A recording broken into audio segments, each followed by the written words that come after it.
And they're like, well, we've had a lot of contractors calling. I'm like, hey, I'm just gonna go out there and give you an assessment.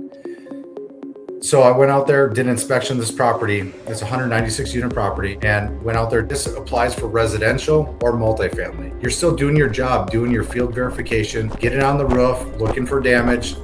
When you're looking for damage, what is consistent with a hail or wind event?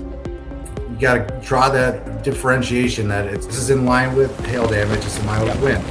Document everything, do your test squares.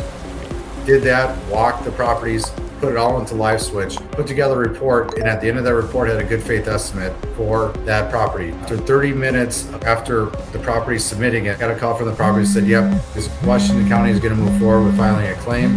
You're going to be awarded the job. Now that's pending an insurance coverage determination, so that doesn't mean that it's a job, but from an inspection that happened on Friday, we're Tuesday, and that's how quick it works because I laid out everything, all using the standards of what AIG standard, everything that LiveSwitch has the capabilities of doing, and my prompt writing. They had a 15-page report, everything I documented, pre-existing conditions, damage, and with that, I think at the good faith estimate is $1.1 million.